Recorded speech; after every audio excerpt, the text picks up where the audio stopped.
क्यों लेगा? जान लेगा? What is wrong with you? तू सीधा सुसाइड पे पहुंच गई है। और क्या मतलब सब कुछ करेगा? अरे मुझे नहीं पता, चिल्लाने में टाइम दिखेगा। I'm not freaking out. माँ दुल्हन के लिए मेकअप। আমি আর জাস্ট পারলাম না এই ভিডিওটা না বানিয়ে। আমি জানি না কি প্রবলেম হয়েছে হোমি আদাজানিয়ার, বাট ককটেলের মতো একটা এরকম দারুণ মুভিকে যেটা 2012 রিলিজ করেছিল, সেই মুভিটার সিকুয়েল বানাতে গিয়ে কেন কেন ককটেল 2 বানালো? কেন? Why God why? I don't know কেন। रिश्ता जब नया होता है ना, एक्साइटिंग होता है क्योंकि वो नया होता है। नए दोस्त मजेदार लगते हैं क्योंकि उनकी कहानियां हमारे लिए नहीं होती।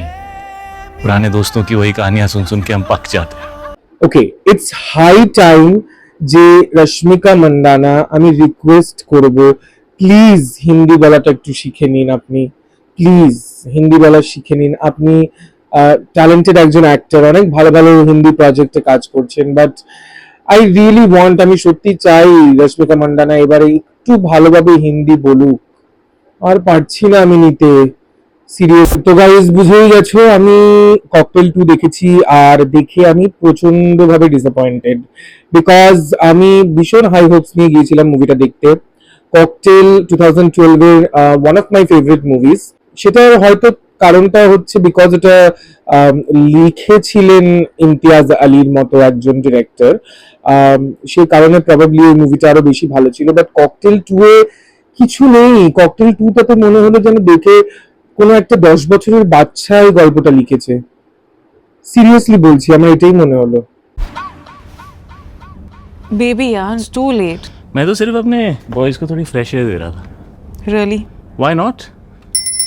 আমি গল্প নিয়ে তো ডিটেলে যাব না, কারণ আমি কোনো আমার ভিডিওতেই আমি গল্প নিয়ে কোনো মানে সেরকম ভাবে গল্পটাকে বলে দিই না। বাট আমি এটাই বলছি, এত বোকা বোকা এই গল্পটা। চ্যালেঞ্জ হচ্ছে দুজনের মধ্যে, বয়ফ্রেন্ডকে নিয়ে, মানে একদমই বোকা বোকা একটা ব্যাপার আমার লেগেছে। একদমই ইনম্যাচিওর একটা ব্যাপার। গল্পের মধ্যে কোনো ইমোশনাল টাচ নেই। যদিও কিছু কিছু জায়গায় অ্যাক্টররা ট্রাই করেছেন ভালোভাবে অ্যাক্টিং করার। Rashmika Mandanna, I have to say কি, মানে রশ্মিকা মান্দানা এই রোলটাতে আমার মনে হয়েছে রশ্মিকা মান্দানা এই রোলটাতে মানায়নি। এখানে রশ্মিকা মান্দানাকে আমার মিসফিট মনে হয়েছে।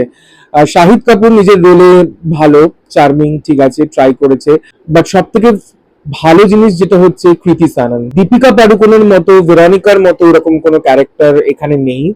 এখানে খুবই সিম্পল একটা ক্যারেক্টার অ্যালি, যেটা কৃতি সানন প্লে করেছে। বাট সারা সিনেমাটাতে যদি দেখে কাউকে যদি ভালো লেগে থাকে, সেটা একমাত্র হচ্ছে কৃতি সানন। मिल कैसे? जो जब तक है तब तक है, ये forever वाली बकवास है तुम बिलीव।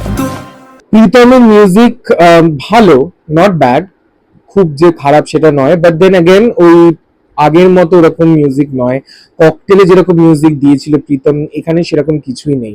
ককটেল মুভিটা 2012 এর, ওটাতে ভীষণ ইম্পর্টেন্ট সিকোয়েন্সেস ছিল কিছু কিছু। ফার্স্ট হচ্ছে ভেরোনিকার ইন্ট্রোডাকশন সিকোয়েন্সটা, সেটা অসাধারণ। মেশরাবি গানটা দিয়ে ভেরোনিকার যে এন্ট্রি, সেটা অসাধারণ একটা সিকোয়েন্স ছিল, যেখানে ককটেল 2 তে এরকম কোনো সিকোয়েন্সই নেই, এরকম কিছু ব্যাপারই নেই ককটেল 2 তে। আর এছাড়া যেটা হচ্ছে ভেরোনিকার হার্ট ব্রেক সিনটা, যেখানে ওরা ডিস্কে যায় পাবে তিনজনে, সেখানে যাওয়ার পর ভেরোনিকা যে ওই একাকিত্বটাকে ফিল করেছিল, ওই ভিড়ের মধ্যেও একা হয়ে যাওয়া, ওই যে স্পেসিফিক সিনটা, ওটা একটা মারাত্মক সিন ছিল, একটা মারাত্মক সিকোয়েন্স ছিল। সো এইরকম লেজেন্ডারি সব সিকোয়েন্স গুলো যেখানে ছিল, সেখানে ককটেল 2 তে এরকম কোনো কিছুই নেই। একটা মানে একটা কিছু এরকম মানে দারুণ বা ওয়াও মোমেন্ট বলে কিছুই নেই। सब अपनी अपनी एक्सपायरी डेट के साथ आते हैं, और एक्सपायरी डेट के बाद तो दवा भी जहर बन जाती है, राइट? যদি তোমরা চাও যে তোমরা জাস্ট একটা নর্মাল টাইম পাসের জন্য বন্ধু বান্ধবরা মিলে যাবে একটা এন্টারটেইনমেন্ট দেখার জন্য, কিছুক্ষণের জন্য একটু মনটাকে ভালো করবে, জাস্ট যেতে পারো। তাহলে সিনেমাটা চলছে তোমাদের আশেপাশেই, সব সিনেমা হলে এখন চলছে, যেতে পারো, গিয়ে দেখে আসতে পারো ককটেল 2।